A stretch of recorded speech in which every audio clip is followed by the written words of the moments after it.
parte del comité de clasificación, y cuando en este sentido hay que tener claro de que el banco tuvo un cambio de posición.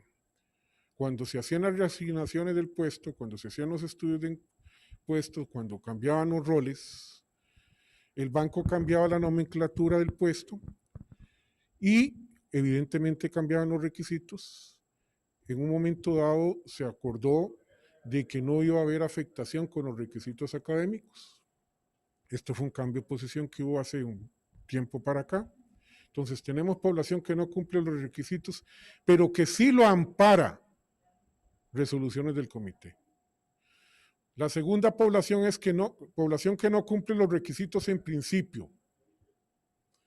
Esa población que no cumple los requisitos, en principio, el banco no le va a permitir trasladarse. Las personas que no cumplen los requisitos del puesto no les van a permitir trasladar.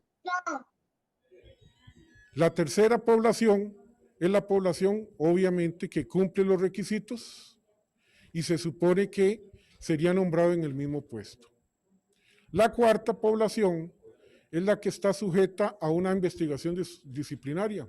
Omar Bermúdez, funcionario del banco,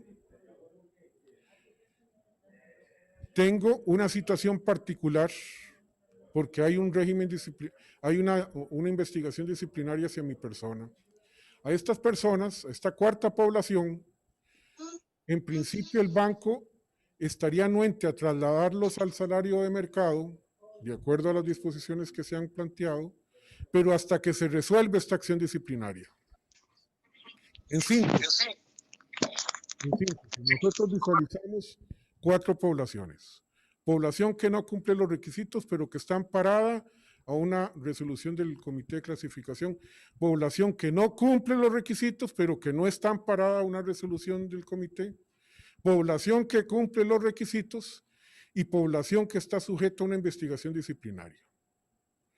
De estas 4 poblaciones, la población que está sujeta a una investigación disciplinaria, su posibilidad de traslado al salario de mercado está sujeta hasta que se resuelva la acción disciplinaria.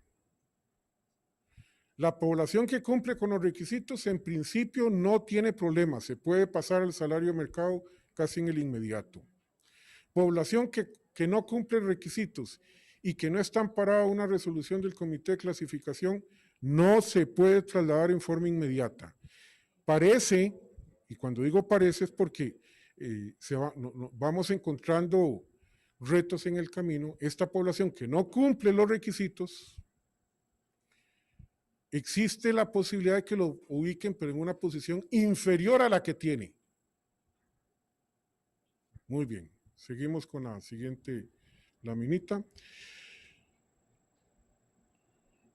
Ahora bien, otro elemento importante a reconocer es que hay efectos prácticos dentro del cambio de salario base más pluses al salario de mercado. Hay compañeras y compañeros del banco que efectivamente están dispuestos a trasladarse, aun cuando el salario de mercado es inferior al que ostentan en este momento. O sea, son personas que están dispuestas a trasladarse rebajando su salario de mercado, rebajando su salario. ¿Por qué? Porque el salario de mercado es menor al salario base más pluses. ¿Por qué lo hacen? Bueno, uno podría presumir porque están viendo una oportunidad al recibir el adelanto de la cesantía. O sea, esa masa monetaria que van a recibir les va a compensar en alguna medida algunas acciones en su flujo de caja. Pero aquí es importante que cada uno de ustedes entienda una cosa. Ustedes lo que están recibiendo es el auxilio de un adelanto de la cesantía. No están recibiendo el 100% de la cesantía. Porque el 100% de la cesantía se calcula con otros criterios y lo que ustedes están recibiendo es lo que está depositado. que en algunos casos puede ser menor a lo que realmente les corresponde. Entonces ustedes no están recibiendo la totalidad, están recibiendo lo que está depositado. Por eso es que decimos que con un costo cero para el banco, porque ya está depositado hace rato. Otro elemento importante que deben de tener claro es que esa rebaja que ustedes a lo mejor puedan tener, que no aplica para todos los casos, hay compañeros que a lo mejor efectivamente se están trasladando de salario base más pluses a salario de mercado, y a lo mejor el salario de mercado es mayor que el salario base más pluses. Eso también puede ser real. Otro elemento que deben de tomar en cuenta cuando tomen la decisión es que en este momento hay una serie de beneficios, por ejemplo, en el tema de vacaciones. Compañeras y compañeros que ya tienen bastantes años de vacaciones, tienen un número de días de acuerdo a la convención colectiva. Pero si se pasan al salario base más plus, al salario mercado, ese número de días de vacaciones se les rebaja. Y ese rebajo, más otros elementos que están en la convención que no le van a ser aplicables, representa aproximadamente como un mes de salario al año que dejan de percibir. Claro, ese mes de salario al año no es que ustedes lo reciben en constante y sonante, lo reciben por tener más días de vacaciones. Otro elemento que deben de tomar en cuenta es que la persona funcionaria debe ser consciente que está perdiendo estos dos beneficios, las vacaciones y la incapacidad, con el objeto pues de que lo visualicen con bastante precisión. Sigamos con la pantalla siguiente.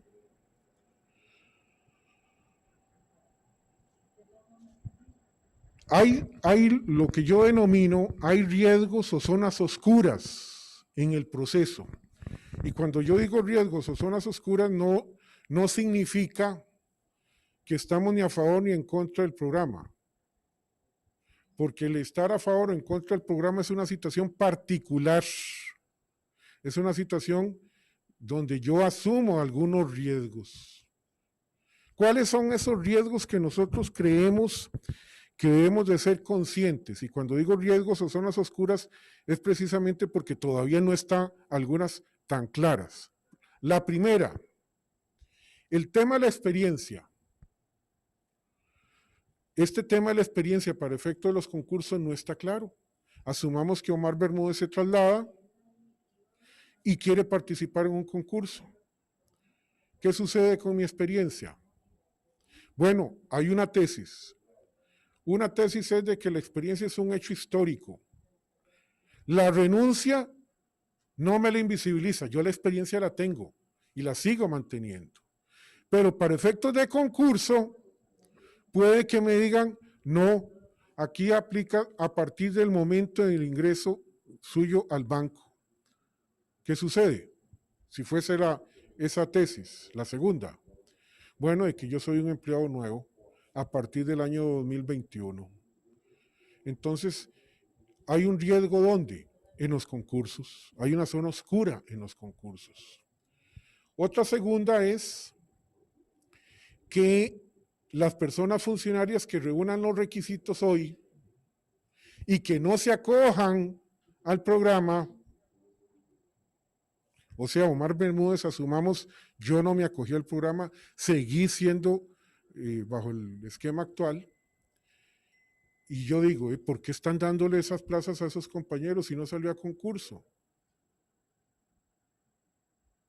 Puede que algunos, en algún momento dado, de estas personas funcionarias que reúnan los requisitos y que están en posiciones inferiores, quieran esa posición ahora, entonces plantean un reclamo. En esto sí quiero precisar este segundo riesgo oscuro. Son personas funcionarias que reúnan los requisitos, que no se están acogiendo al programa, pero que ven la oportunidad de que puedan ser promovidos a una posición mayor en esa que yo dejé, porque argumentan de que la plaza no salió a concurso. En otras palabras, embarrialar la cancha. Eso lo puede hacer alguna persona funcionaria actual. Nadie puede decirles que sí ni que no. Lo que estamos aquí haciendo es simplemente un análisis de ver los riesgos y las zonas oscuras. Luego se abre un umbral de riesgos. Asumamos que Omar Bermúdez se traslada y efectivamente en algún momento del año 2021, febrero, marzo, enero, ahí se abre un umbral. Después de que yo ingreso como empleado nuevo, se abre un umbral donde pueden haber efectos en mi incapacidad. ¿Qué sucede si Omar Bermúdez sufre una incapacidad? ¿Cómo se va a aplicar? Segundo, que es un tema que van a verlo más adelante, en la segunda parte, yo simplemente lo que hago es identificar el riesgo, el régimen de pensiones derivado a futuro. Es evidente que yo ya soy un empleado nuevo recién ingresado. A partir del 2021-2022 lo que tengo son 2 años de estar en el banco. Puede que surjan cambios en materia de pensiones donde afecten a los nuevos. Y yo soy nuevo. No nos tenemos de olvidar.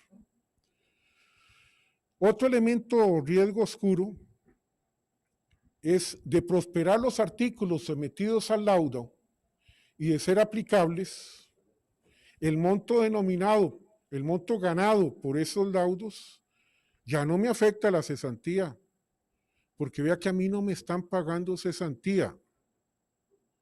A mí lo que me están pagando es un monto que se originó en el hecho de la cesantía, pero al haberse trasladado, ya no es cesantía, aunque suene extraño. Es un juego de palabras y ahí más adelante, si surgen las preguntas, se podrá ampliar.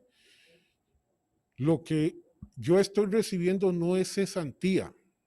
Yo lo que estoy recibiendo es un adelanto de un monto que es mío, pero que está siendo gestionado por un tercero.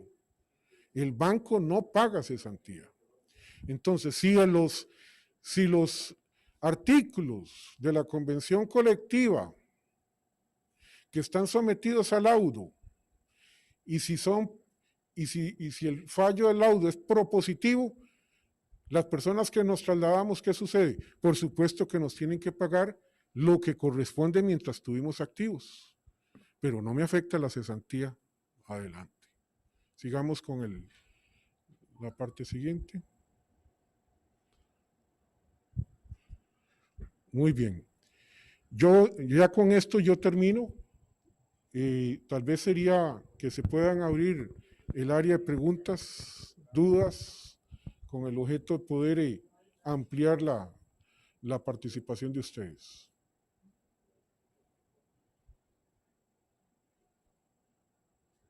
Estoy a la espera de sus preguntas.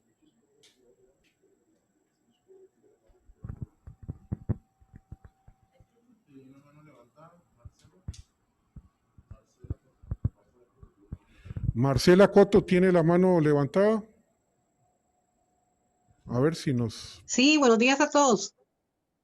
Yo tengo una consultita. Bueno, yo soy de las empleadas viejas. Ayer cumplí 25 años. Con respecto a ese traslado que nos va a hacer, bueno, que ya yo me decidí por hacerlo. Usted menciona varios aspectos, ¿verdad? Que incluso cada caso es personal. Pero en este caso, por ejemplo, al banco, a reconocernos a nosotros el tiempo, o sea, ingresamos como empleados nuevos, valga la redundancia, pero nos reconoce el tiempo, esos 25 años, ¿verdad? Obviamente nos liquidan todo. A futuro, digamos, con esto que usted habla de lo de la operadora de pensiones, obviamente esa parte es la que me beneficia a mí, pero sería en la parte de lo del fondo para cotizar yo ese dinero faltante, por decirlo así, y no pensionarme con el fondo, sino pensionarme con la caja. Pero a nivel de la caja, yo como empleada del banco continúo más de los 25 años y resto, ¿verdad? Pero sí me pensiono con la de la caja. No sé si me logré Sí, entender. vamos a reinterpretar la pregunta suya.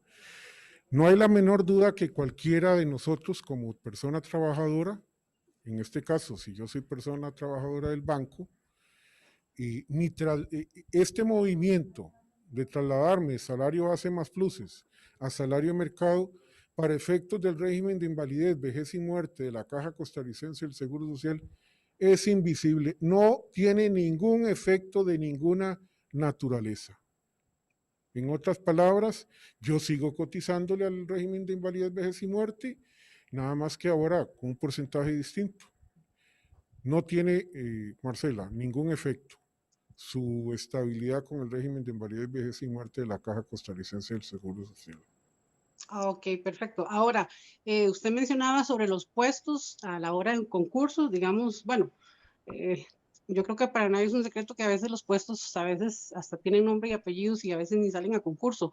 Pero, por ejemplo, digamos, al yo trasladarme de salario, yo obviamente sí voy a tener la misma oportunidad que tiene cualquiera, digamos, si cumplo con los requisitos.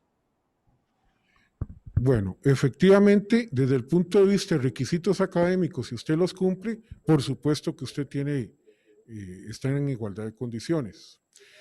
Cuando yo hablaba de la zona oscura, es que si los requisitos son años de trabajo en el banco o si los requisitos son experiencia, ahí va a estar cómo se va a definir ese concepto. Si es experiencia, la tesis que este servidor sostiene y que hemos planteado a lo interno de la comisión del sindicato es que la experiencia es un hecho histórico. La experiencia no se invisibiliza con la renuncia. Marcela tiene sus 25 años de experiencia, renunció, es empleada nueva, pero sí, sigue manteniendo sus 25 años de experiencia, porque eso no se invisibiliza. Pero como nada está escrito en piedra, y no hay la menor duda de que va a estar cómo quede redactado, cómo quede planteado la experiencia, si es años de trabajo en el banco a partir de o experiencia técnica derivada de aquello. En esto, Marcela, yo lo que le puedo decir es que es una zona oscura donde no hay todavía claridad. La posición de algunos de nosotros es que efectivamente la experiencia es un hecho histórico y no se ve invisibilizada por la renuncia. Sí, es correcto. De hecho, ya la experiencia, digamos, yo lo puedo decir y lo puedo afirmar que la experiencia de los funcionarios para el banco pasó como a segundo plano. Antes era todo lo contrario, y se lo digo porque yo hace años concursé y me ganó un compañero por experiencia de años y no por títulos. Y en su momento yo tenía los títulos, tal vez, ¿verdad? Pero ahora es todo lo contrario, digamos, ahorita ganan los títulos y la experiencia del banco la dejó como de lado. Entonces también esa parte es dolorosa porque uno se esfuerza siempre en dar lo mejor, ¿verdad? Pero sí es doloroso cuando uno ve que a veces los años de uno no se toma en consideración a la hora de un puesto, ¿verdad? Pero sin embargo, bueno, ni modo, hay que seguir, ¿verdad? Más bien, muchísimas gracias por la aclaración, la verdad. Y excelente la charla. Ojalá que tengamos toda la oportunidad de tener charlas así y doy gracias a Sebana porque la verdad que esa charla es muy interesante y en ese momento estamos como en una ola fuerte, ¿verdad? De hecho, yo ayer presenté la carta, pero sí, todavía me quedan ciertas dudas y bueno, y confiando que sea lo mejor, ¿verdad? Porque sí, a nivel del banco, obviamente le favorece más al banco que a nosotros en la parte económica, pero sí, son muchas situaciones personales y cada uno mide su situación. Y una vez más agradecerle a usted y al Sebana por la oportunidad de esta charla, que es excelente, la verdad. Muchísimas gracias. Muy amable. ¿Algún otro compañero con preguntas? Don Luis Solís. Don Luis, lo escuchamos. ¿Me escuchan? Perfecto. Buenos días. Cada situación es particular, lo dijo usted. Pues en mi caso, es de lo yo no me he acogido y no pretendo o no he presentado carta porque soy de los que económicamente se me reduce el ingreso. Aparte de eso, yo creo que hay algo que algunos no hemos valorado y que usted me lo acaba pues de tirar ahí, me la dejó picando en el punto penal. Muchos que se han acogido pues lo que pretenden es mejorar su ingreso a través de cancelación de deudas con la parte del fondo, lo que les corresponde del fondo, cancelan deudas y mejoran su ingreso, pues ya no teniendo esas salidas por intereses o abonos a capital de algunos préstamos de vivienda o lo que sea. Yo creo que no hemos contemplado la parte de que el ingreso de por sí va a ser menor. O sea, me imagino que para la mayoría el ingreso es menor, por tanto la cotización ante la caja es menor. Y entonces no hemos visto o no hemos presupuestado la base de la pensión cuando lleguemos a esa fecha. No sé, me quedo ahí picando en el área y le hago la consulta porque creo que algunos no lo hemos valorado, pero yo imagino que la base para pensión va a ser mucho menor. Y entonces el ingreso después de jubilarnos, después de pensionarnos, no solamente no tenemos la parte del Fondo de Garantías y Jubilaciones, sino que la base para pensión de la caja va a ser menor porque el ingreso disminuyó. Cierto, no sé, te la dejo ahí. Perfecto. Bueno, Luis, te voy a dar mi percepción. Bueno, voy a aclarar cosas. Yo soy administrador de empresas especializado en recursos humanos. Tengo muchos años de trabajar en el sector público y privado. Y voy a darte mi respuesta a tu inquietud. No hay la menor duda que cuando uno ya se va acercando a la edad de jubilación y los que ya pintamos canas, y nos enfrentamos a este pequeño tema que se llama ¿en cuánto me va a quedar la pensión? Muy bien. El régimen de, por lo menos voy a hablarles de lo que sé, del régimen de invalidez, vejez y muerte de la caja. En este momento, el régimen de invalidez, vejez y muerte de la caja tiene un tope máximo de pensión. Omar Bermúdez puede ganar 3 millones de colones por mes. Puede ganar 2,5 millones colones por mes. Pero resulta que el régimen de invalidez, vejez y muerte de la caja define un máximo. En este momento anda entre 1.800.000 y 1.900.000. En este momento. ¿Qué significa esto? Que si Omar Bermúdez gana hoy 3 millones, 4 millones, 2 millones, es evidente que va a haber un bajonazo cuando yo me pensione. Aún con el traslado de salario a mercado. Aún con el traslado de salario a mercado. Aún no trasladándome. También, Luis, aún no trasladándome, y yo voy a recibir hasta 1.800.000.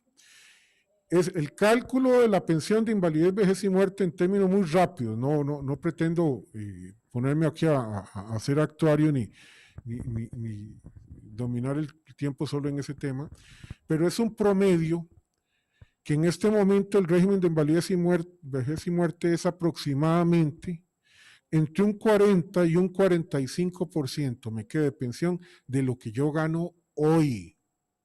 De lo que yo gano hoy. Siempre y cuando no supere 1.800.000. En síntesis, no hay la menor duda que con el salario base más pluses, yo cada vez gano más y gano más el monto nominal, pero en el régimen de invalidez y vejez y muerte, aún no trasladándome, Luis, siempre me va a quedar una pensión inferior. Entonces, mi lección aprendida es que efectivamente el régimen de invalidez, vejez y muerte, y para los que ganan ya más por encima del mínimo, están aportando para las nuevas generaciones. Doña Pamela o don Luis, no sé sí, si... buenos días. Buenos días, don Omar. La consulta mía es respecto a lo de las poblaciones sin requisitos, que no me queda muy claro que hablaba de una población con respaldo de una resolución del comité y otra sin ese respaldo. O sea, ¿cuál es esa resolución? O sea, no entiendo esa división. Muy bien, voy a ponerte la situación así. Primero partamos de una premisa que yo creo que ustedes conocen mejor que yo. En el banco hay compañeras y compañeros que, como lo dije, hicieron su carrera cuando el mundo académico no tenía la importancia, no tenía el peso jerárquico en los concursos como hoy. Entonces resulta que llega el banco en un momento dado y decide, a través de los estudios de puestos, cambiarle los requisitos a los puestos.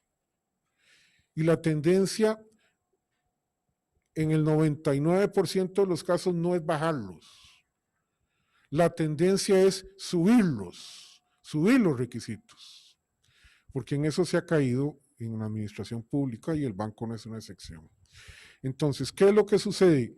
Que cuando yo tengo un conjunto de deberes y responsabilidades que a mí el jefe me las va dando o por iniciativa personal las vamos asumiendo, y esas nuevas responsabilidades son de mayor nivel de complejidad y con mayor consecuencia del error, las clasifican con un nivel superior. Entonces resulta que muchas veces algunos de nosotros, ya cuando viene el nuevo puesto, yo ya no cumplo los requisitos académicos. Hay casos como esos en el banco. ¿Qué era lo que sucede? Que había un acuerdo del comité de clasificación de que hicieran los estudios, que cambiaron los requisitos, pero que cuando Omar Bermúdez se vio afectado porque yo ya no los cumplía, no me afectara. Ese fue un acuerdo que se tomó en el comité de clasificación. Y así se estuvo por mucho tiempo. Pero hubo una resolución de órganos externos en la cual estableció de que si la persona no reúne los requisitos, es donde surge una condición dentro del banco que llaman sobrevalorado. O sea que está en una condición donde yo estoy ganando más de lo que me corresponde. Esa es una. La otra es que simplemente, llamémosle, cuando hablamos de las dos poblaciones con requisitos avalados por el comité y no los cumplo, o resolución del comité cuando los requisitos que tengo son inferiores a los que ostenta el puesto, a partir del momento en que surgió esta resolución, el banco está en obligación de, llamémosle, ubicarme a mí en un puesto inferior. En síntesis, personas que no cumplan los requisitos, el banco en su gran mayoría les va a decir que no pueden acogerse al salario de mercado. Eso es lo que va a pasar. Muchas gracias. Bueno, Pamela.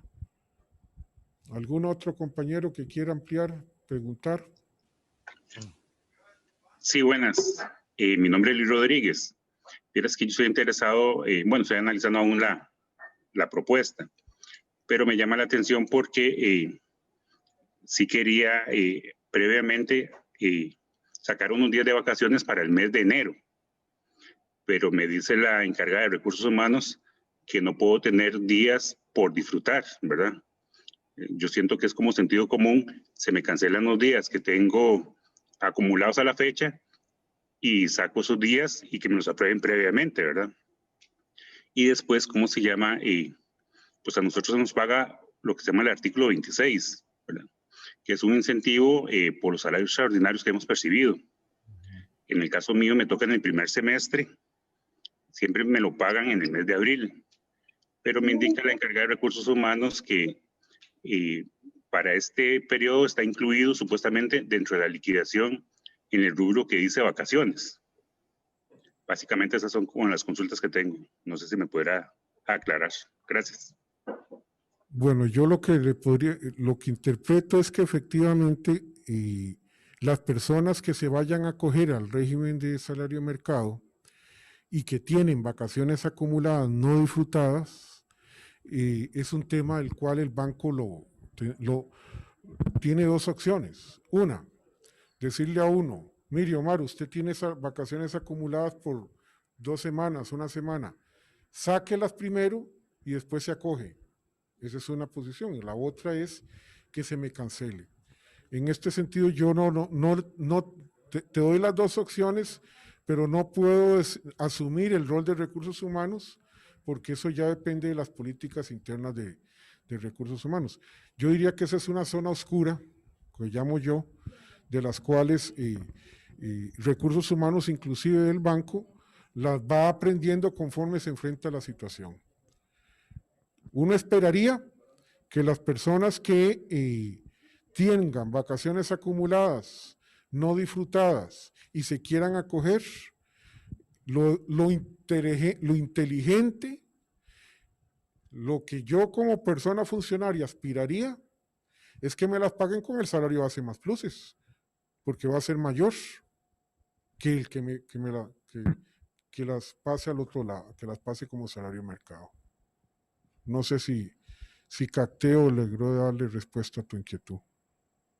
No, perfecto. Sí, en realidad, pues la duda era esa, porque yo creo que al banco lo que más le conviene es que uno disfrute las vacaciones, pero el banco no pretende, no quiere nos va a pagar las vacaciones que tengamos acumuladas, como usted lo indica, pero la idea mía era más bien sacar como una semana de vacaciones y de una vez para el mes de enero, que mi jefatura me la aprobara y que nada más se descuente las vacaciones acumuladas y que el banco me terminara a cancelar.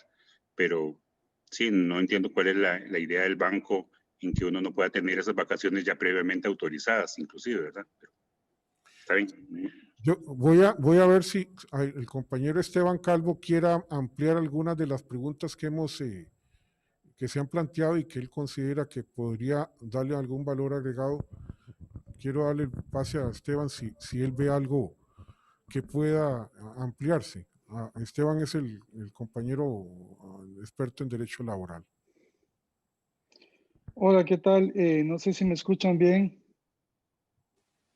Sí, se le escucha. Sí, se escucha. Perfecto, se escucha. Bueno, muy buenos días a todos y todas. Yo más que referirme a aspectos puntuales, que creo que don Omar lo ha explicado bien, me gustaría hacer tal vez un enfoque general para poner en contexto también todo este tema del salario único, que como ustedes saben, esto no es una situación propia, particular, singular que pueda tener el Banco Nacional. El salario único se ha vuelto todo un tema en todo el sector público, en todo el Estado. Desde hace muchos años viene presionándose en el sector público, se viene presionando hacia la adopción del salario único.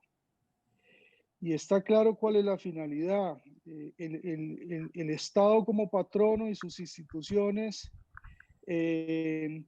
gustan del salario único porque eso es una modalidad salarial que les permite tener un mejor control sobre la política de salarios.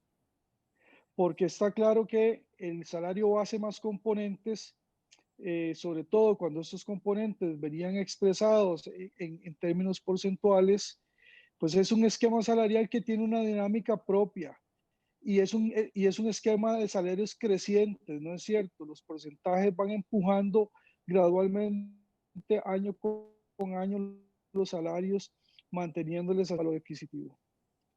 Pero esa visión, esa política ha venido cambiando drásticamente. Y el salario único ha venido ganando terreno en muchas instituciones. En el sector bancario no hay un solo banco del Estado que no cuente hoy en día con el esquema de salario único y las presiones que han enfrentado las entidades bancarias para adoptar el salario único han sido muy grandes. Incluso presiones de organismos internacionales han entrado en juego en esa materia. Pero hoy en día, con el planteamiento que se hace con la ley de empleo público, el salario único toma una dimensión nunca antes vista. Hoy en día se está planteando un proyecto de ley marco de empleo, es decir, es un proyecto que se le aplicaría a todo el Estado, independientemente de la institución que se trate, donde se impondría el salario único o el salario global. Y en las condiciones más adversas, porque se impone el salario único sin ninguna posibilidad de poder negociar salarios. Bueno, esa coyuntura condiciona también la situación del Banco Nacional. Probablemente estos planes de movilidad voluntaria que está promoviendo el banco hacia el salario único, ya aprobada la ley, sean absolutamente innecesarios porque el banco tendrá que adoptar el modelo salarial único que, es decir, si quedara algo de negociación, como se está peleando, y en esto hay que decirlo, está metida de cabeza en el lobby legislativo, hablando con diputados, convenciéndoles de que ese proyecto no debe aplicársele a las empresas del Estado, a los bancos del Estado, porque sería sumamente perjudicial, porque es un proyecto que le restaría competitividad o capacidad competitiva al banco con un mercado tan competitivo como es el mercado financiero. Si lográramos mantener el ámbito de la negociación dentro del banco como está hoy en día, sin duda alguna, el gran reto que tienen los trabajadores del Banco Nacional a través del sindicato, el SEBANA, que es el sindicato legitimado para negociar, será ir retomando el control de la negociación en materia salarial. ¿Qué quiere decir esto? Que en la convención colectiva, con todos estos componentes salariales que se mantienen o se mantenían, algunos de ellos la misma sala los ha venido eliminando, otros no se han podido negociar en la última negociación, están en un proceso de arbitraje. Pero a través de todos esos componentes, el sindicato, valga decir, los trabajadores tenían algún tipo de participación en la definición de la política salarial del banco. Y claro, el salario único viene a cambiar eso, pero repito, ya no solo por iniciativa del banco, sino por una política general del Estado. De manera que el reto que tenemos aquí, los trabajadores del banco y el sindicato particularmente, suscriptor de la convención colectiva, repito, es en las próximas negociaciones ir retomando, hay que hacer un enorme esfuerzo por ir retomando un poco de participación en la negociación de la materia salarial del banco. Y de manera que no sea el banco el que unilateralmente imponga el salario único como le venga en gana, sino que ahí haya genuina negociación, de manera que los trabajadores a través del sindicato puedan también hacer valer sus intereses a la hora de establecer los salarios únicos globales que se vengan a definir por categorías de puesto y demás. Eso es un gran reto. Para ese reto se necesita fortalecer aún más la participación sindical, se necesita fortalecer más el instrumento de la negociación colectiva, pero sin duda alguna, eso es lo que nos espera por delante. Repito, todas las fuerzas están impulsando a que para el próximo año se apruebe el proyecto de ley marco de empleo público que vendría a imponer a la fuerza manu militari el salario único a todo el sector público. Si el proyecto logra mantenerle a los bancos, a las empresas que están en régimen de competencia, la capacidad de negociación, pues ahí nos quedará a los funcionarios del Banco Nacional y de los otros bancos un espacio que no tendrán prácticamente el resto de empleados públicos, que sería precisamente el que estoy explicando, el poder ir haciendo mejoras salariales a través de la negociación del salario global, buscando que los percentiles que se tengan de parámetro sean más altos, buscando que el mercado de referencia sea más competitivo, en fin, a través de diferentes mecanismos de negociación. Todo esto que quiero decir, y con eso termino, es que la situación que tiene el Banco Nacional con el tema salario único no se puede desconectar, no se puede descontextualizar del resto de la situación que está viviendo el sector público con el planteamiento del salario único. Y en mi opinión, hasta ahora las condiciones de salario único que tiene el Banco Nacional son hasta más beneficiosas de lo que podrían quedar definidas en la ley. Ojalá que repito, el proyecto respete el ámbito de negociación del banco para poder seguir haciendo mejoras en esa materia. Muchas gracias, Esteban. Hay dos preguntitas, hay dos personas que quieren alzar una mano, tal vez don Oscar y doña Joana, que nos puedan hacer la pregunta. Primero doña Joana y después don Oscar, en forma simultánea, para poder, porque nos quedan unos 10 minuticos para el cierre de esta etapa. Doña Joana. Buenos días, no sé si me escucho. Perfectamente. Excelente, agradecerle la oportunidad. Son dos preguntitas así muy puntuales que, bueno, aquel día hacía por correo cuando nos mandaron lo de la reunión y tal vez dijimos que era como mejor verlas hoy con don Esteban.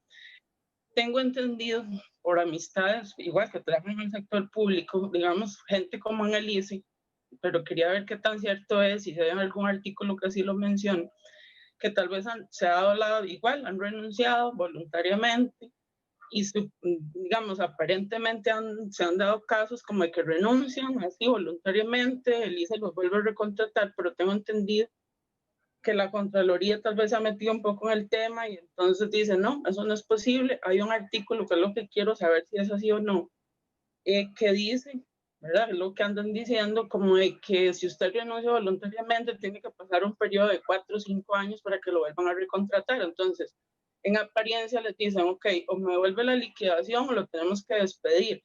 Entonces, esa es una de las cosas que yo tenía la duda, porque en mi caso, más que todo, bueno, era por el tema del fondo, que ya incluso me aclararon varias cosas, como el miedo de que uno lo pierde y todo eso, pues de a lo que me han dicho y me han aclarado, pues no es así. Pero puntualmente eso es lo que quiero saber. Entonces me decían que tal vez don Esteban me puede ayudar con la aclaración de consulta. Perfecto. Vamos a escuchar a don Oscar para hacer el cierre de todas las preguntas. Esa sí, Esteban te la va a responder. Don Oscar. Gracias, don Omar. Buenos días a todos. Gracias por esa explicación y por este espacio. Mire, yo soy una persona que estoy, como muchos, con la carta redactada, no la he presentado. Tengo 33 años de servicio y me gustaría que tocaran el tema del fondo. Una de las gran incertidumbre que se maneja es ese. Recientemente leía sobre el nuevo artículo, el 39, que habla de la liquidación y disolución del Fondo de Garantías y Jubilaciones. ¿Qué pasa si eso se da? Bueno, conocemos también el tema de los derechos ya adquiridos para los que estamos ya desde antes del año 2000, pero se habla de que todo trabajador activo tendrá el derecho de recibir el pago de su fondo individual. Entonces, no sé si ese fondo individual se mantiene ahí como en las zonas oscuras que usted mencionaba antes, si a Oscar Conejo se le daría, ok, solo su aporte, o si ese fondo individual contempla el aporte de Oscar Conejo más el del patrono, porque, bueno, por lo menos en lo personal, eso yo no lo tengo muy claro, me genera muchas dudas, y es lo que hoy me tiene frenado el tema de la presentación de esa carta. Tal vez a manera de comentario, con lo que decía ahora don Esteban, el tema de retomar con fuerza las negociaciones con estos de los nuevos salarios, yo personalmente creo que nos ha cogido tarde con eso. Yo creo que nos ha cogido muy tarde y creo que nosotros, los empleados viejos, le debemos una disculpa a las nuevas generaciones porque creo que no hemos sabido defender muchos derechos que ya hoy lamentablemente no tenemos y que el banco, el Estado, de manera muy solapada, ha venido restando fuerza a los sindicatos y esta es una de ellas, ¿verdad? Hoy tenemos una gran población con salario de mercado en el banco que cuando el sindicato llama a una manifestación, pues hay muchos de ellos que con mucha razón pues no les interesa, ¿verdad? El tema porque no les afecta. Muchas gracias. Bueno, para efecto de cerrar y aclarar la preguntita de la experiencia del ICE, Esteban le iría a responder. Y con respecto al tema del fondo, don Oscar, y a los demás compañeros, casualmente ese es el tema que ya está por iniciar a las 11 de la mañana. Así que yo con esto cierro. Yo le dejaría estos 5 minutos a Esteban para que pueda referirse a esa excelente pregunta y ese contexto del ICE para que puedan tener un marco de referencia. Esteban. Sí, vieran qué pena que en el momento que la compañera planteó la pregunta se me cayó la conexión y no pude escucharla. Es decir, yo le rogaría, le rogaría que me la repitan para poderme referir a ella. Te la repito y cualquier cosa me corrigen. La compañera lo que establece es que ella conoce una experiencia en el ICE donde se aplicó un programa semejante a este y que después fue objeto de cuestionamiento por parte de la Contraloría General de la República, dejando como efecto en los compañeros del ICE que las resoluciones de la Contraloría fue que aquellos compañeros que se cogieron al programa de salario de mercado en el ICE tuvieron que devolver de nuevo los dineros en razón de una prohibición por los 5 años respectiva. Es en ese contexto, Esteban. Claro, sí, es una muy buena pregunta. Yo el caso lo conozco bien porque incluso asesoro a un sindicato del ICE y el caso lo tenemos judicializado. Pero explicarles que la situación es muy distinta. El problema que se presentó en el ICE no se podría presentar en el Banco Nacional porque, por una sencilla razón, en el ICE no hay asociación solidarista, de modo que el ICE no paga la cesantía a través de la asociación solidarista, sino que llevó aquel plan adelante, el de una movilidad interna con pago de cesantía de manera directa, es decir, el ICE patrono pagaba la cesantía al trabajadora que quisiera cambiarse al régimen de una planilla que llamaron planilla 08, que venía con salario único y demás. Y claro, eso sí que viola una prohibición que está en el artículo 686 del Código de Trabajo, que dice que un trabajador o trabajadora del empleo del sector público no puede recibir pago de cesantía y ser recontratado de inmediato. Y claro, cuando la Contraloría se dio cuenta de todo aquel desaguisado, ordenó al ICE recuperar las sumas pagadas y el ICE pues se le fue entonces al cobro a cientos de personas, generándoles un perjuicio tremendo, pavoroso. Repito, eso está, por dicha, está en los tribunales y los jueces le ordenaron al ICE no cobrar hasta tanto no se resuelva el juicio por el fondo. Pero en el caso del Banco Nacional, la historia es muy distinta, porque el banco, y esto ya lo explicó don Omar con mucha claridad en su ponencia, el banco no está pagando cesantía. Quien está pagando la cesantía, las personas que se trasladen al régimen de salario único, es la asociación solidarista. Los aportes de cesantía que el patrono hace a la asociación solidarista, una vez ingresan a la asociación solidarista, son de el trabajador y la trabajadora. Se vuelven, por así decir, ya no son fondos públicos, por así decirlo, ya pasan a ser fondos privados, de manera que cuando el trabajador cambia de régimen, quien le paga la cesantía es un tercero que se llama asociación solidarista y no es el banco. Ahí no habría violación del artículo 686, no hay violación de la prohibición del Código de Trabajo y por lo tanto tampoco se corre el riesgo de que quienes se pasen a salario único con el pago de la cesantía luego enfrenten algún reclamo para que se les devuelva. No existe ese riesgo en el Banco Nacional. De manera que es una muy buena pregunta porque nos permite ilustrar la diferencia entre una situación y otra y alejar temores de aquellas personas que puedan tener miedo de acogerse al salario único y que después les puedan reclamar la devolución del dinero.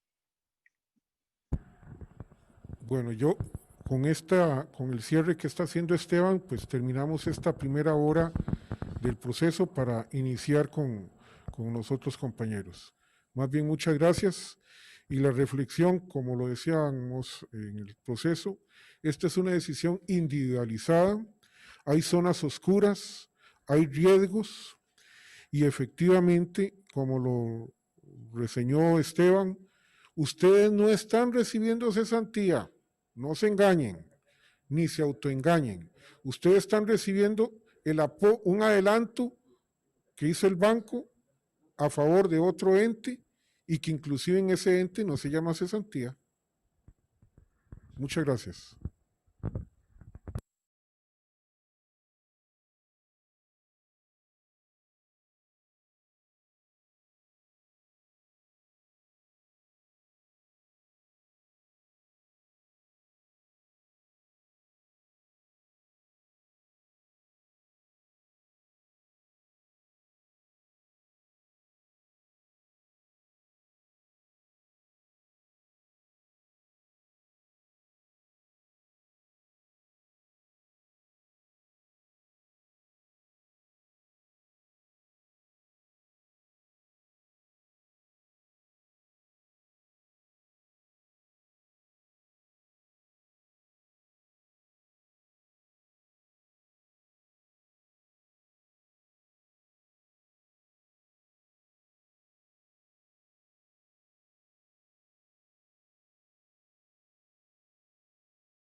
Muy buenos días, compañeros. Mi nombre es Henry Calvo. Soy uno de los 2 miembros de parte de Cebana que están como miembros titulares del órgano de dirección del fondo. Primeramente, agradecerles su presencia acá. Para nosotros en Cebana es de suma importancia contar con nuestros afiliados, tratar de llevarles información de primera mano, tratar de, en este momento que es una situación bastante compleja, darles los insumos para que ustedes puedan tomar su decisión de una manera más clara y contando con todo el conocimiento técnico posible. Yo quiero comentarles un poco cuál ha sido el papel de nosotros en el órgano de dirección.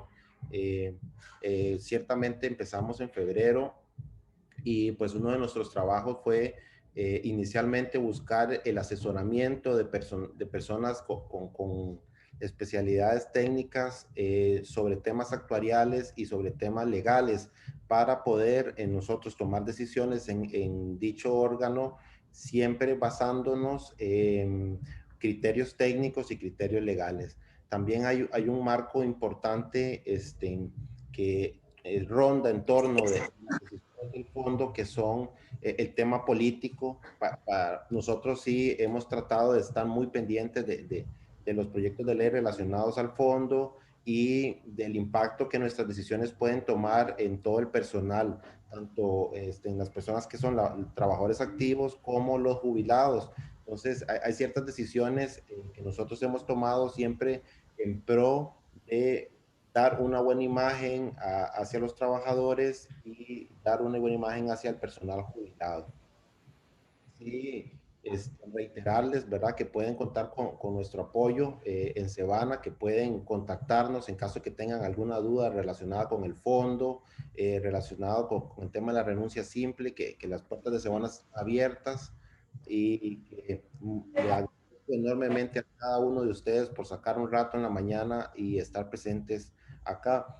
A continuación, yo le voy a dar el pase a nuestro actuario, al licenciado Raúl Hernández, que él va a explicar detalladamente aspectos técnicos de todo el tema relacionado al Fondo de Garantías del Banco, y posteriormente se estará haciendo la evacuación de las dudas o consultas que surjan durante el proceso de la charla.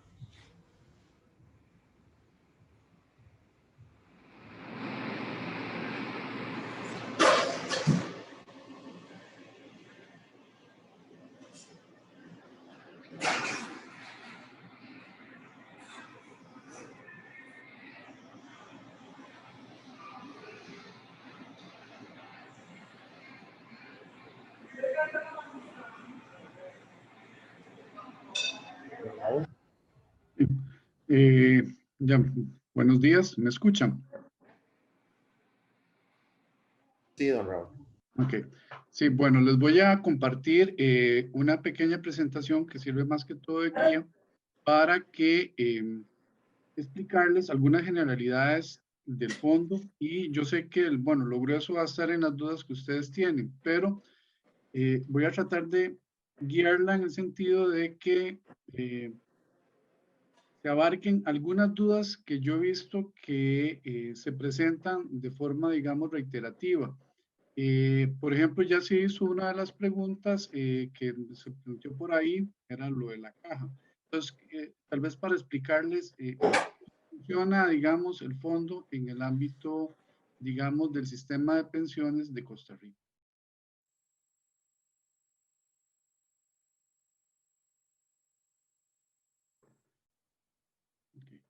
Bueno, creo que ya la están viendo ustedes ahí, la presentación. Entonces, bueno, vamos a tal vez para ir avanzando un poquito, vamos con la siguiente.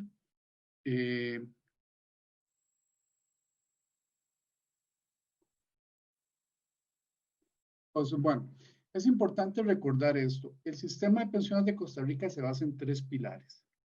Esto siempre es un grado de confusión. El primer pilar lo tiene la caja, a menos de que ustedes trabajen para el Magisterio Nacional o para el Poder Judicial.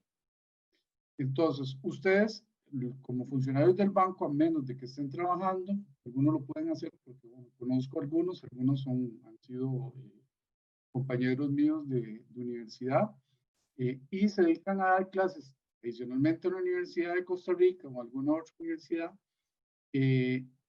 ellos pueden estar cotizando también para el fondo de pensiones de jubilación. Ese es el primer pilar. Todos ustedes pertenecen a la caja. El segundo pilar está compuesto con lo que se conoce como el ROP o régimen complementario, que es el caso del fondo de ustedes. Ese es un régimen complementario que está ubicado en el segundo pilar. ¿Okay? Entonces, como ustedes existe, por ejemplo, el régimen del ICE, que va en esa misma línea. Estaba, digamos, hay también clasificado en el segundo pilar un fondo muy pequeñito que tienen en la caja. Para los que son un poco más nuevos de estar en el banco, les aclaro que el fondo de ustedes se da porque hay una modificación hace ya muchos años de la ley del Banco Central, la ley orgánica del Banco Central, en la cual se autorizaba a crear ese tipo de fondos. Entonces, todos los bancos estatales lo tuvieron. ¿Qué sucede? Por ejemplo, el Banco de Costa Rica lo liquidó cuando comenzó esto de la ley de protección del trabajador. Lo mismo pasó con el crédito agrícola. Entonces, ¿qué son, digamos, los bancos estatales? El Banco Popular es un banco público, pero no es estatal. Eso es nada más para que lo tengamos claro. O sea, ellos no, digamos, este tipo de beneficio nunca lo tuvieron por ahí. Y el tercer pilar es un tercer pilar es un régimen voluntario. Este régimen, ustedes aquí, lo que hacen es suscribir un contrato con una operadora donde ustedes hacen un aporte y después ustedes optan, digamos, la manera de cómo se les devuelve ese dinero. Entonces, ese es el tercer pilar. Ahora bien, bueno, entonces tenemos claros, y por aquí yo sé que van a venir algunas preguntas, que bueno, lo que ustedes están en el fondo es un segundo pilar, o sea, y tienen el de la caja. De hecho, este segundo pilar es complementario al primer pilar. Entonces, ahorita vamos a ver cómo está la normativa en esos términos. Bueno, tenemos los beneficios de jubilación e invalidez. Estos beneficios se dan siempre y cuando el integrante del fondo haya adquirido el derecho por invalidez, vejez o muerte de la caja. Bueno, invalidez, vejez, digamos, de la caja costarricense, el de muerte no aplicaría ahí. Y haber cotizado al menos 20 años al fondo. ¿Qué sucede, por ejemplo, si una persona se invalida, la caja le da el derecho y no tiene 20 años al fondo? El dinero que tiene acumulado, en este caso, se le va a dar a un operador de pensiones en la cual esté la persona, digamos, que quiera estar, para que se le devuelva en alguno de los mecanismos que establece. Entonces, eso es para que lo tengan claro. Previo digamos, a la gente que se incorporó previo al año 2000 al banco, se les devuelve. Lo que sucede es que ya la cantidad de funcionarios, digamos, ingresaron antes del 2000 y que no tengan 20 años de utilizar es mínimo. Es simplemente hacer una operación aritmética para darnos cuenta que estamos en el 2020 y 2020 menos 2000 son 20 años. Entonces, prácticamente ya no hay un conjunto de personas podrían darse por algún hecho ahí, digamos, algún permiso sin goce de salario. Pero, digamos, ese es un conjunto de funcionarios que prácticamente ya no existe. Ok, ¿cómo se calculan los beneficios? Los beneficios se hacen calculando todos los salarios que ustedes hayan aportado durante los últimos 25 años. Se traen a valor presente por inflación y se saca un promedio. De este salario de referencia se toma un 25%. Y adicionalmente, hay un micrófono por ahí abierto. Adicionalmente, se le va dando un incremento de un 0.25% por cada mes adicional que hayan cotizado después de los 20 años. Entonces, esa es la fórmula de cálculo que se tiene. O sea, cada persona va a tener lo que se llama una tasa de reemplazo propia. dependiendo de los años de cotización. Entonces, arranca con ese 25% y ahí va a ir subiendo este punto 12,5% por cada mes adicional cotizado a partir de los 20 años.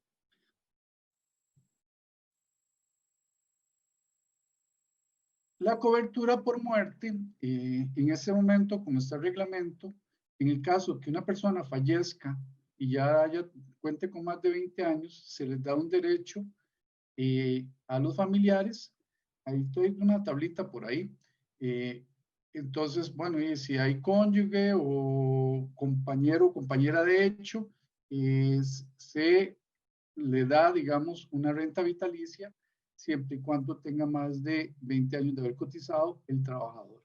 Igual se le da a los hijos en una relación, una proporción ahí que está establecida para los hijos hasta que cumplan, digamos, en los 18 años o que continúen estudiando, que prácticamente hoy en día es hasta los 25 años, porque las condiciones laborales en Costa Rica han variado mucho, entonces normalmente la gente continúa estudiando hasta los 20 y algo de años y se incorpora al mercado de trabajo ya en edades, digamos, un poco superiores a lo que se daba anteriormente. O sea, la composición ha variado. De hecho, aquí en el banco es muy curioso, nada más lo cuento como una historia.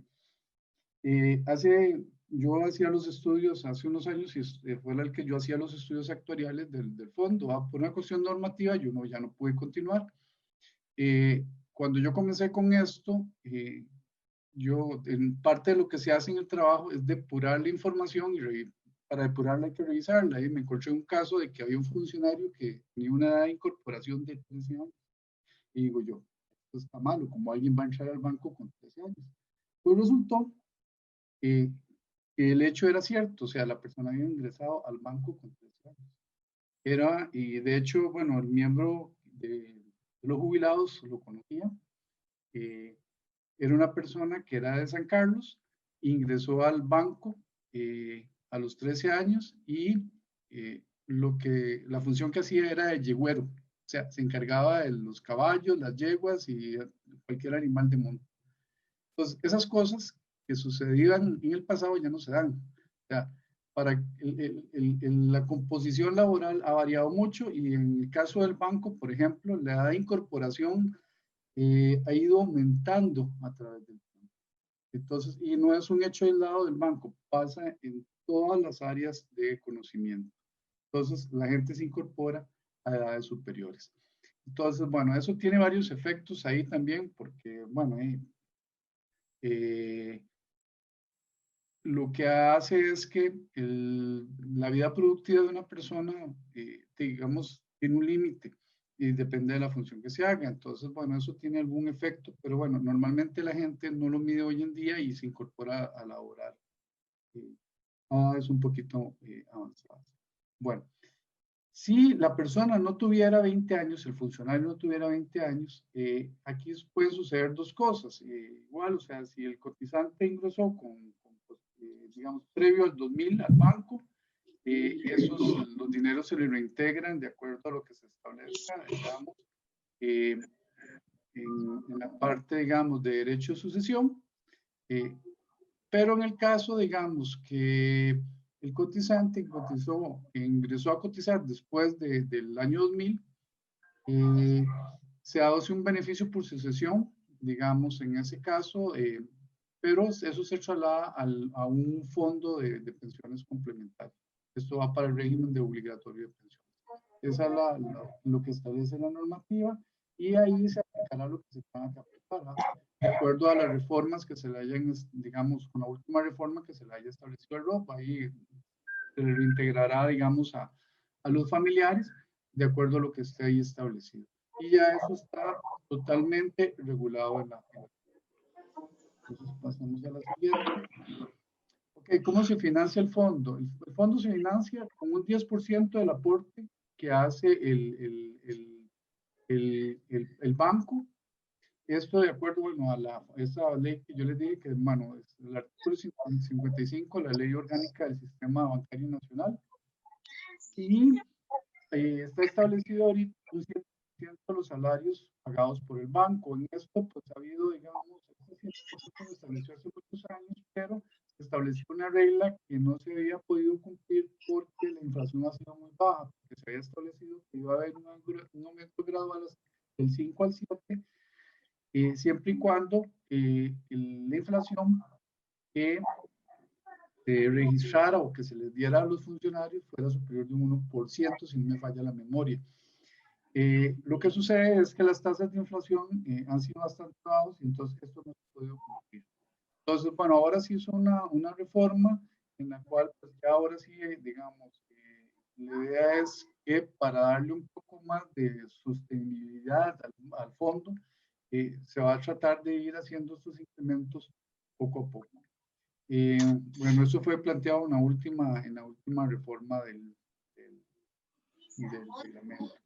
Y tercero, lo que dice ahí, recursos financieros provenientes de todas las carteras del mismo fondo. Esto es para ponerlo en palabras muy sencillas. Yo creo que aquí hay bastante, como un banco, creo que conoce muy bien el concepto, pero bueno, en otros foros es nada más decir los intereses que va generando todos estos recursos en la reserva.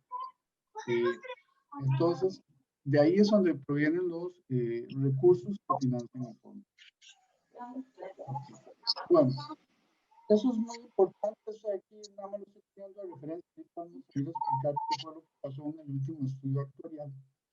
Normalmente lo que se hace es que uno lo que tiene es una regla de equilibrio. Esta regla de equilibrio uno tiene que cumplírsela para todos los fondos. Entonces, ¿qué sucede en el caso, digamos, de la última valoración del banco? El actuarial del fondo, del banco. Esta fue la que se hizo el 31 de diciembre del 2019 por la empresa Ernst & Young. Esto es lo que ustedes han escuchado, había un déficit. Desde ahí lo marqué yo en un círculo en rojo, que eran 45.000 millones de colones, ese era el déficit en ese momento. Para cualquiera de nosotros es demasiado dinero.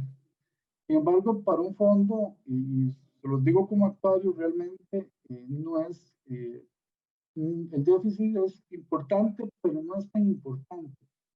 Y este déficit se da por varias razones, ahorita las voy a explicar, pero así es, aquí es importante darse cuenta también de algunos otros aspectos, que es lo que le dice un balance actuarial, que es lo mismo, un balance como el que se hace para una contabilidad, pero en este caso es un balance actuarial. Entonces, algunos de los montos que están aquí no son montos, digamos, por así decirlo, que ustedes puedan ir a buscar. Si yo les digo a ustedes, por ejemplo, aportes futuros, por aquí está, ese aporte, digamos, no es un aporte que ya esté, digamos, en efectivo, una estimación que se hace. Entonces aquí hay algunas estimaciones que uno hace para poder llegar a ese tipo de balance. ¿Qué sucede, digamos, en este caso para llegar a este número que está acá? Aquí hay varios supuestos. Entonces, uno de los supuestos más importantes que afectó este cálculo en el último estudio actuarial fue el cambio de las tablas de mortalidad. Esto es normativo, esto lo regula la superintendencia. Hubo un ajuste. Como ustedes saben muy bien, en Costa Rica cada vez vivimos más tiempo. Bueno, hay que ver ahora con todo esto de la pandemia qué efecto pueda tener, digamos, digamos, en los índices de mortalidad en los próximos años. La superintendencia hizo un cambio de tablas y este cambio de tablas generó que la mayoría de los regímenes de pensiones de Costa Rica que son supervisados tuvieran un aumento, digamos, en los costos. Entonces, y pasadas, muchos fondos pasaron de tener un superávit a un déficit. Don Raúl. Conozco varios casos. Obviamente yo estoy inmerso en el medio, entonces conozco y me toca hacer estudios sectoriales. Tengo algún caso, por ejemplo, que este pequeño cambio generó un aumento del costo de 60.000 millones, y que es un cambio importante, o sea, si uno lo ve, o sea, es un cambio normativo y generó eso. La otra razón que también genera, digamos, cambio es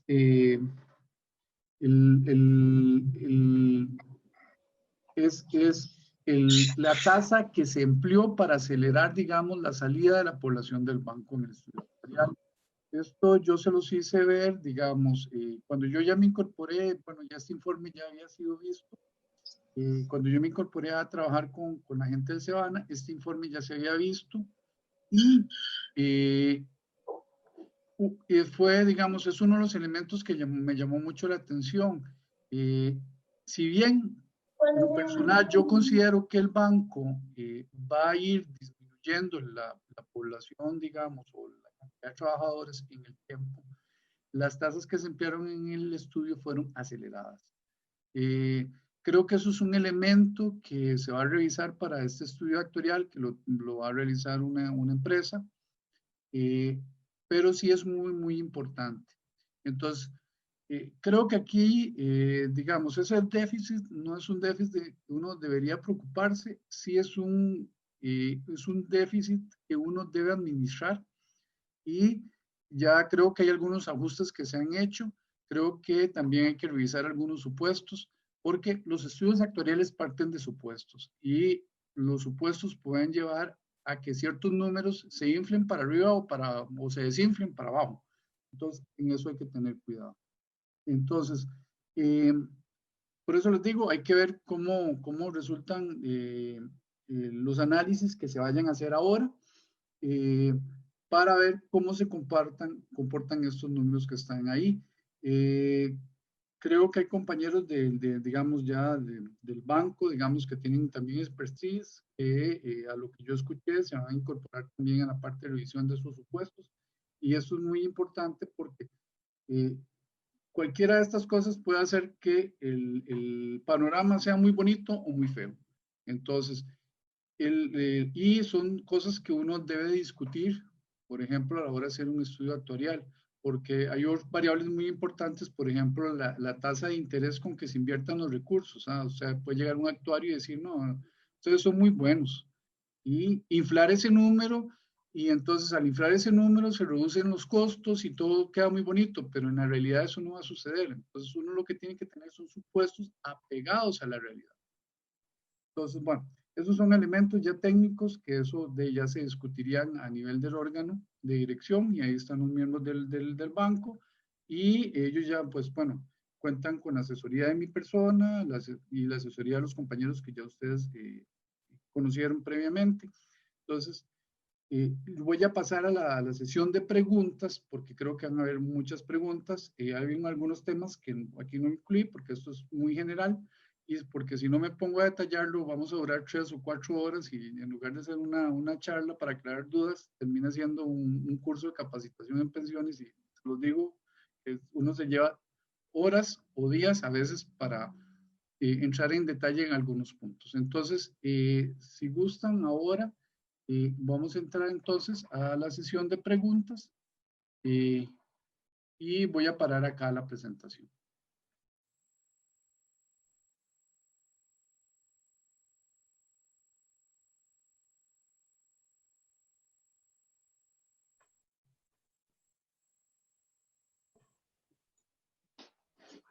Sí, buenas.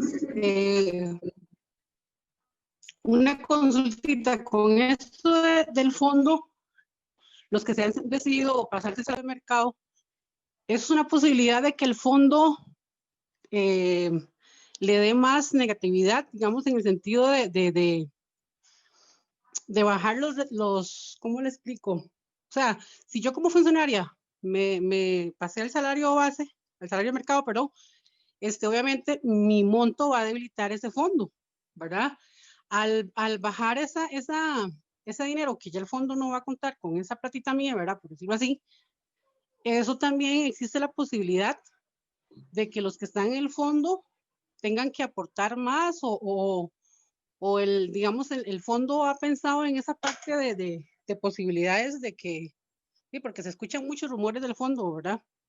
Entonces eso obviamente al hacer eso va a debilitar también parte de los montos que tiene el fondo en estos momentos. Esa es mi pregunta.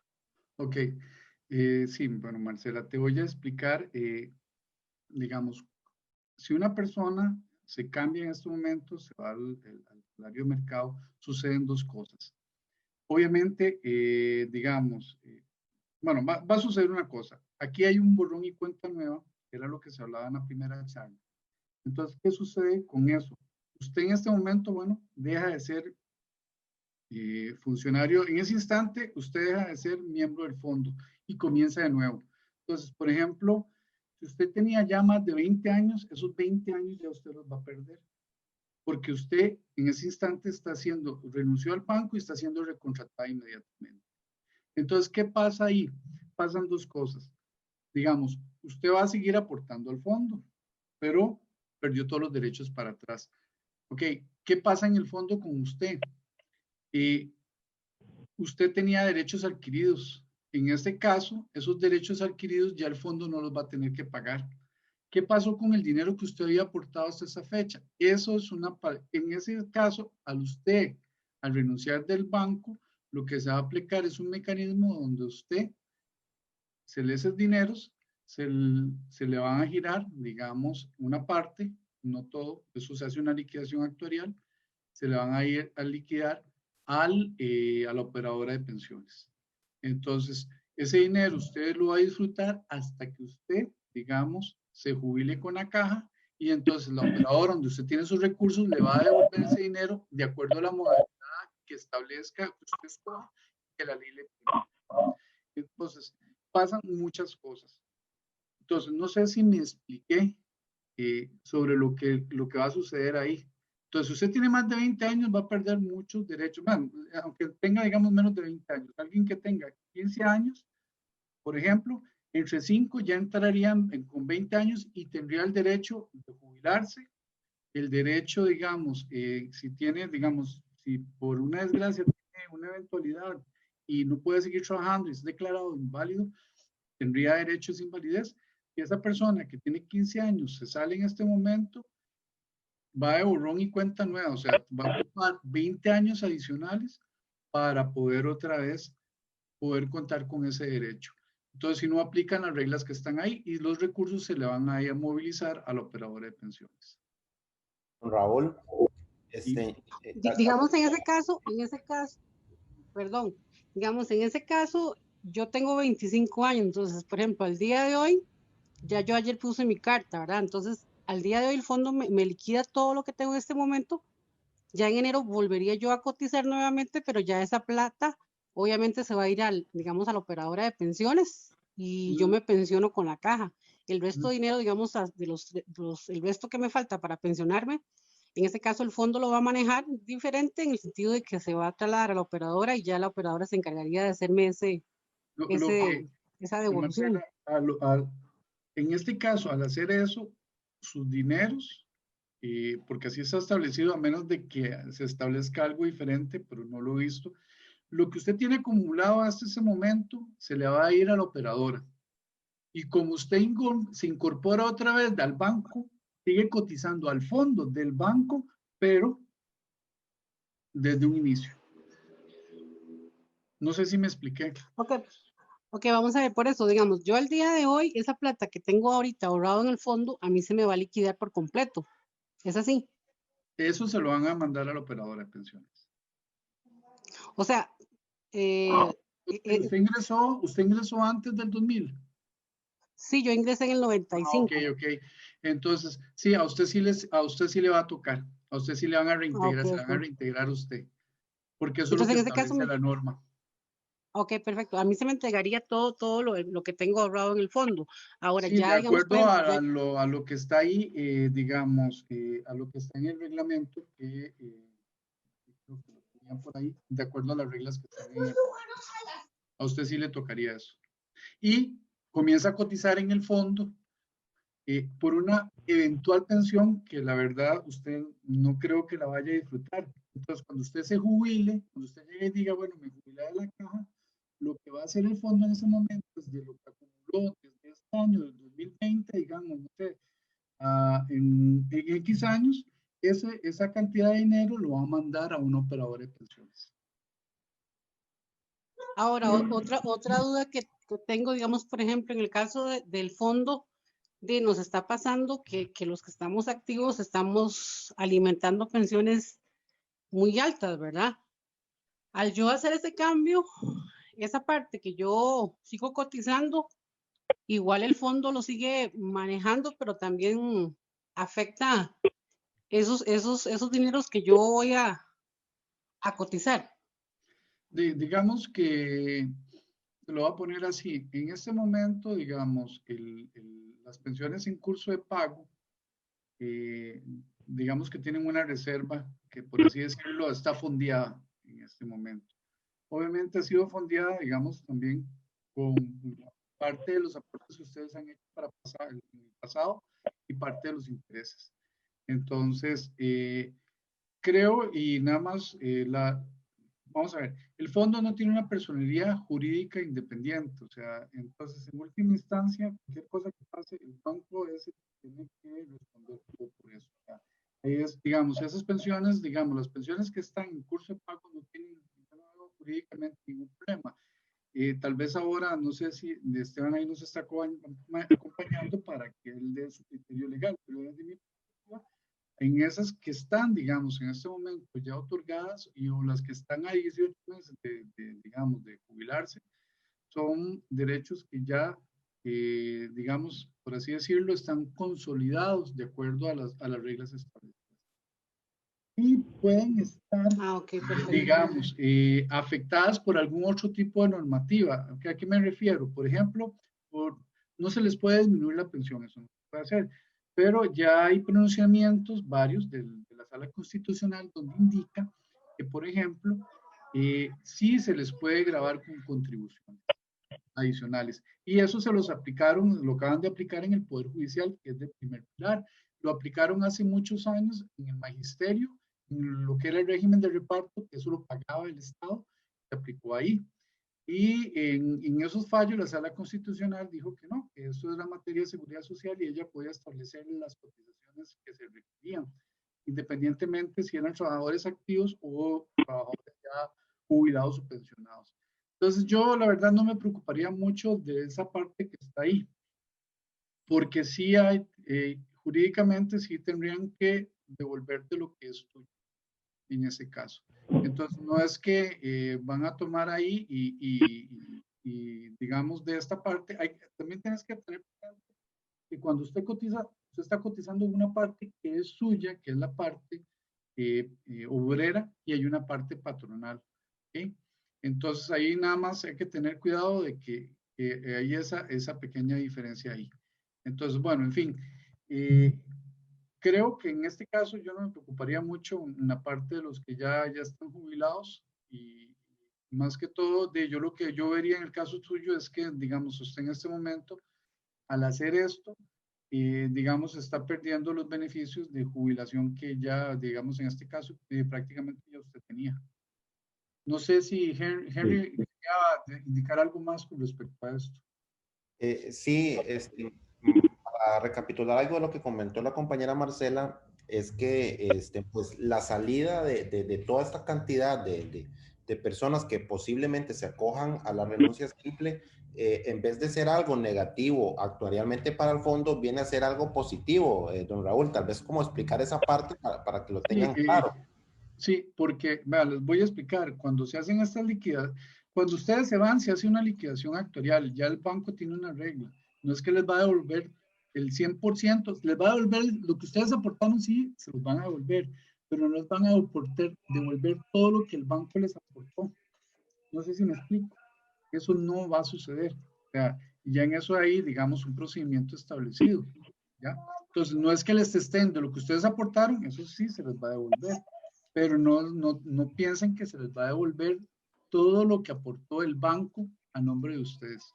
Entonces, porque hay una liquidación actuarial, les voy a explicar qué refiere eso. Vean, por ejemplo, ¿qué sucede? Por ejemplo, el caso suyo, doña Marcela, usted con ya 25 años estar en el banco.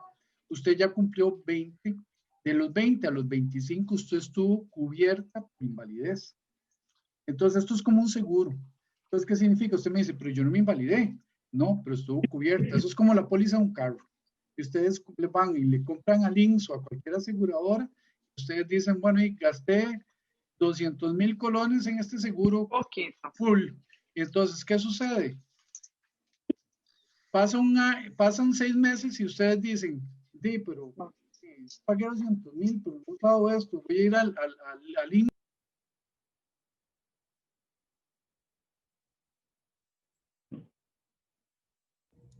Don Raúl, su micrófono está en silencio. Gracias, Henry. Estaba hablándole al aire, entonces. Ok, le voy a explicar a doña Marcela cómo sucede esto.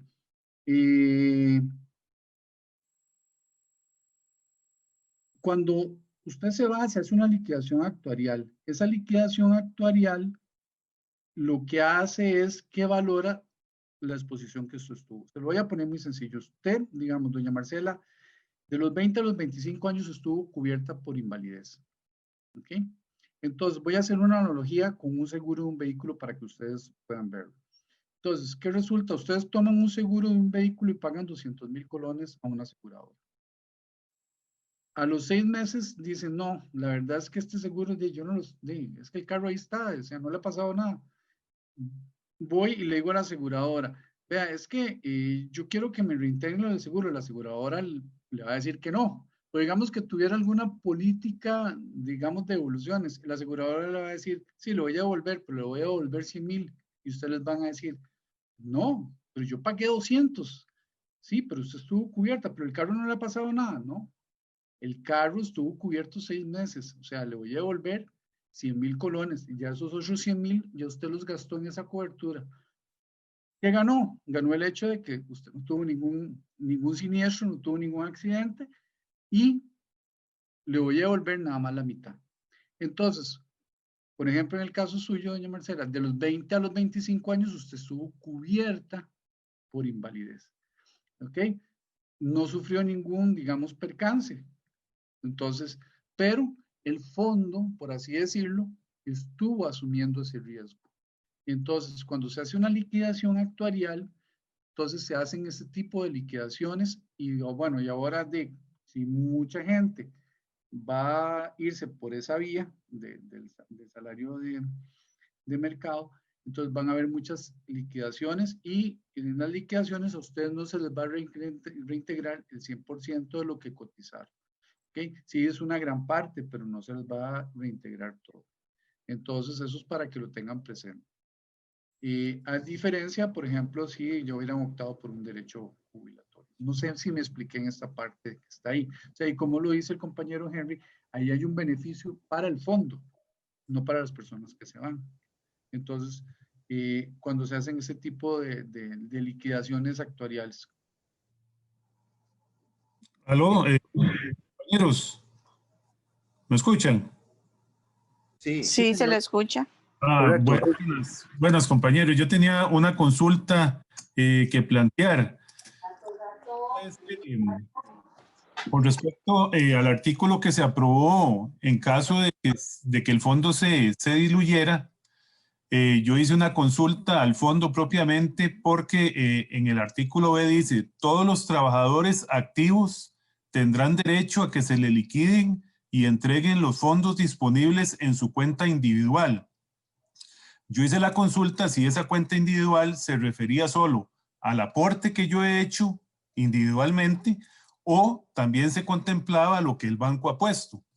El fondo me contestó que se refiere al total. Eso querría decir que si en alguna eventualidad el fondo desapareciera, a mí me darían todo el dinero que está ahí. Yo entré en el año 94 a trabajar al banco. Entonces, eso sería así, me devolverían todo. Gracias. Ok. Don Roger, me voy a meter en un área que tal vez no es la mía de actuario, pero vean, eso se hizo con respecto, no sé por qué, porque sigue siendo un proyecto y si ustedes observan lo que mandó el gobierno, ni siquiera está en la lista de proyectos que se van a ver a inicio de este año. Bueno, yo creo que Henry ahora va a hacer una mención porque ya esto ya es más político, pero vean, con esto de los proyectos de ley uno tiene que tener mucho cuidado. O sea, no sé si ese proyecto va a ir avanzando, pero les voy a indicar una cosa. Si ese proyecto avanza y establece que el fondo se va a liquidar, probablemente la ley va a establecer los mecanismos de cómo se va a hacer. Entonces, esto que se aprobó ahora, yo la verdad me parece que no era atinado y creo que la ley va a establecer los mecanismos. Y les voy a indicar por qué. De hecho, en la ley de protección al trabajador, si ustedes como trabajadores hubieran querido, digamos, en algún momento, que eso no tiene mucho sentido, en el BCR ya lo hicieron, liquidar el fondo, lo que establece la normativa actual es que los dineros son trasladados a una operadora de pensiones. Eso es lo que establece la ley de protección al trabajador. Ahora, si esta ley se aprueba, probablemente van a homologar esa misma redacción y va a ser ya una ley de la República que está por encima de lo que se pueda aprobar en un reglamento digamos, a lo interno del banco. Adicionalmente, y aquí yo doy un criterio que ya es un criterio que me parece que es legal y eso hay que tener un poco de cuidado, no sé si Esteban ahora nos podría profundizar sobre eso, pero mi apreciación es que lo que está dando el banco son fondos de carácter público. Entonces, y cuando usted establece una naturaleza o el uso de fondos públicos, se tiene que respetar. No puede ser que el reglamento llegue y diga, bueno, esto que era para pensiones, ahora se lo vamos a dar a las personas. Yo tengo mi duda en esa parte que está ahí. Entonces, y me parece que si esto va a caminar, bueno, va a caminar, no, camina por la Asamblea Legislativa, muy probablemente lo que se va a decir, no, esto está, son fondos públicos que están destinados a hacer o a cubrir una pensión. Se va a respetar eso y eso, si al aprobarse esta ley, bueno, lo vamos a liquidar y estos recursos los vamos a mover a una operadora. Pero eso es mi apreciación del asunto. Pero si hago, digamos, recurro a lo que yo ya he visto que ha sucedido en otros casos, a lo que ya está en la ley de protección al trabajador. Entonces, pero bueno, eso es una apreciación mía en ese caso que está ahí. Sé que lo que está redactado ahí es muy genérico. Entonces, pero yo la verdad es que yo no contaría con eso. Soy honesto y eso ya es una opinión personal mía. No sé. Don Raúl. Don Raúl. Sí, señor. Buenos días, mi nombre es Juan José Mora. Sí. Yo, el 29 de marzo de este año, yo ya cumplí los requisitos para poderme pensionar con el banco. Lo que sucede que yo no me pensioné o no me adjudiqué o no tomé la decisión de pensionarme por el tema del porcentaje que yo recibía del fondo, porque yo tengo 35 años, pero por el cambio que hubo en el artículo 1920 hace algunos años, yo recibo actualmente el 47% de mi pensión. Por un tema de asuntos personales, yo no tomé la decisión de pensionarme, sino decidí continuar con el banco. La pregunta mía es la siguiente: de haber alguna aprobación en relación al fondo específicamente, en el tema de la liquidación o que se vaya a hacer algún cambio o si el gobierno aprueba lo que se maneja a nivel de ley legislativa, ¿a mí me afectaría directamente o tendría algún beneficio en por el tema de tener yo en mi condición de pensionado, o me afectaría directamente cualquier decisión que se tome en relación al fondo? Porque como le digo, el porcentaje que ahorita me pagan es el 47%. No me es beneficioso por los temas de que yo todavía tengo hijos en la universidad. Entonces, los ingresos que recibiría con la pensión del fondo no podría mantener los gastos actuales de los que tengo en la casa. Ok, para todos, cuando se hacen estos proyectos de ley, cuando hay ese tipo de procesos, la gente que tiene derechos adquiridos, eso se lo respeta. El de un derecho adquirido no es un derecho materializado. Eso quiere decir, por ejemplo, si a mí me falta un año para jubilarme, y hay una reforma, normalmente se contemplan 18 meses. A esa persona se le va a respetar, digamos, no va a ser sujeta a esos cambios. De hecho, el borrador, la última versión que yo vi de este proyecto de ley, por ejemplo, de la diputada León, abarcaba los 18 meses. Y eso no es porque se lo estén inventando en el proyecto de ley, es que la Sala Constitucional ya ha dado sendos pronunciamientos con respecto a eso. Entonces, en eso yo realmente no me preocuparía, porque usted yo creo que ya tiene el derecho, entonces es un derecho adquirido, o sea, no le va a afectar en ese sentido. Nada más, lo que sí tiene que tener es cuidado de que, digamos, digamos, traten, más que todo, para que no se tenga que ir a, digamos, a ningún pleito por ahí, tener claro que cuando eso suceda, de una vez, digamos, ponerlo por escrito y eso para que quede evidencia de que sí, usted ya tiene ese derecho y que no se le va a tocar.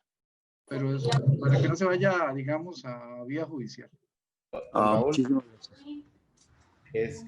y bueno, compañeros, muy enriquecedora esta parte de la charla, pero sí estamos contratiempo porque tenemos que dar un espacio para que se hagan unas rifas. Sé que hay consultas pendientes, por favor les pido a los compañeros que tengan alguna consulta que la envíen al correo cebana@bncr.fi y que le pongan el asunto consulta fondo de garantías para yo poder analizarlas con don Raúl y darles la debida respuesta. Y por favor les pido que se queden conectados para que por favor continuemos con la etapa de la paz. ¿Me escucha, Henry? Habla Sí. Esteban Calvo. Tal vez si me das un minuto nada más para aclarar un aspecto que yo sí que considero importante con el tema del fondo, a raíz de las preguntas que han hecho. Efectivamente, ese artículo 32 que nos pregunta uno de los participantes, no retuve el nombre y me disculpo por eso. Hay que explicar que efectivamente la representación del banco en el fondo se quiso adelantar a una eventual aprobación de ese proyecto que nosotros aún seguimos viendo de manera muy prematura. De hecho, el sindicato no estuvo muy de acuerdo con que se introdujera ese artículo 32 porque era como enviarle una señal a la Asamblea Legislativa que Cebana ya pues estaba aceptando, ¿no? Como el posible futuro de liquidación del fondo. Lo cierto es que el proyecto de ley establece que en caso de que se lleguen a liquidar los fondos, se tendrán que liquidar con sus propias reglas. Esto quiere decir, pareciera que la ley, el proyecto de ley está dando un margen para que cada fondo defina cómo haría la liquidación. De ser así entonces, pero estamos hablando de un escenario muy hipotético porque el proyecto es muy prematuro, pero de ser así, pareciera que habría margen para que el fondo lo defina. De hecho, hay un transitorio en el famoso proyecto 21.824 que dice precisamente que los fondos que se liquiden, los beneficiarios tendrán derecho a que se les reintegren todos los aportes, y pareciera que cuando dice todos son todos, los aportes tanto patronales como los aportes individuales. Pero insisto, eso está todavía muy prematuro, no hay que asustarse ni tomar decisiones apresuradas porque estamos hablando de algo muy, muy prematuro. Esteban, ¿me escucha? Ay, no me escucho, qué triste. Sí, se le escucha. Es que yo quería preguntarle a Esteban que en caso de que eso fuera ley, ¿verdad? De que eso y dijeran que se va a disolver el fondo, hay que hacer también, entiendo yo, que el fondo hace como un estudio de los pensionados que hay y tiene que hacer como digamos, como dejarlos a cierta edad, ¿verdad? Cubiertos a ellos con las platas del fondo. Mi pregunta es, ¿tocaría en algún momento, si no alcanzara a ciertos años que tienen que dejar eso, lo que es el banco aportado, o cabría la posibilidad de que tuvieran que tocar el individual de cada persona que está ahí? Bueno, El proyecto de ley más bien, el proyecto tiene unas reglas de liquidación muy confusas. Porque es que, claro, plantear en un proyecto de ley que se liquida un fondo es muy fácil, pero cómo se liquida es materia harto compleja, porque hay un montón de situaciones jurídicas de por medio, incluso como explicaba Raúl, hay derechos ya adquiridos. Pareciera que el proyecto de ley está diciendo que, bueno, los que tienen los beneficios se les liquidan, se les otorgan, los que ya están jubilados, pareciera que es, en este caso, el banco el que asume la obligación de seguir pagando las pensiones ya de sus propias finanzas, porque el fondo ya no existiría. Por eso es que el mismo banco, a la hora de referirse al proyecto de ley ante la comisión, les hizo ver que ese proyecto implicaría una carga financiera para el banco, porque sería el banco el que tiene que echarse a las espaldas el pago, las finanzas de las pensiones que están en curso. De manera que yo pero repito, es que yo no quiero dar la impresión de que estamos ya dando por sentado esto, porque estamos especulando en todo. Es un proyecto de ley que está en una etapa muy embrionaria todavía, pero pareciera que de darse una hipotética ley en ese sentido, a cada quien se le liquida lo que tenga ahí, o bien la persona puede decir, no, mire, transfiérame los aportes que me corresponden a mí al ROP, al sistema complementario, y los que están, ya a 18 meses de jubilarse no deberían de verse tampoco mayormente afectados. No es que se quedan sin una sino otra cosa, porque ahí está ese transitorio de los 18 meses, que eso viene de un convenio de la OIT. Y los que ya están jubilados, pues el banco tendrá que seguirles pagando los montos, e incluso el banco tendrá que ver cómo crea todos los mecanismos para hacer reajustes y demás. Repito, llevar un fondo a un proceso de liquidación es complejísimo, y este proyecto de ley, que está muy mal diseñado, no tiene las reglas claras. Por eso es que ese proyecto es muy cuestionable, y probablemente de llegarse a aprobar tendrían que hacerle 500 cambios para poder operativizar la liquidación de todos los fondos complementarios que existen en el sector público. No sé, espero haberle contestado satisfactoriamente la pregunta, Xiomara. Compañeros, muchísimas gracias. Hemos cumplido con los dos temas, traslado de salario de mercado y el Fondo de Garantía y Jubilaciones. Queríamos darle las gracias a los compañeros asesores, a don Esteban, a don Omar Bermúdez, a don Raúl y al compañero también don Henry, en nombre de la Junta Directiva, en nombre de la Secretaría de Educación que lleva a cabo esta charla virtual, en conjunto con la Secretaría de Organización, Relaciones Públicas y Salud Ocupacional. Darle las gracias nuevamente. Más adelante vamos a darle continuidad a este tema del fondo para ir evacuando todas esas dudas que usted tiene. Veo que quedaron un montón de consultas ahí, por favor dirigirlas a los afiliados, dirigirlas a Cebana, @bnfi.cr.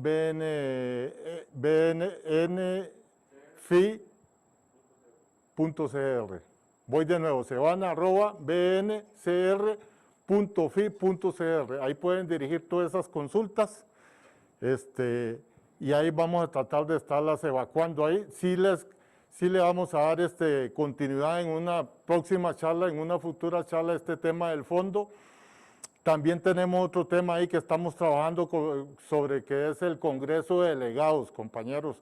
Tenemos que trabajar fuerte eso para fortalecer bien duro a nuestra organización. Los compañeros que participaron y no están afiliados, por favor, afíliense para fortalecer más esta organización, porque Cebana es grande, Cebana es fuerte, y Cebana es la única representación legal que tienen todos los compañeros del Banco Nacional. Sí, señores, así es.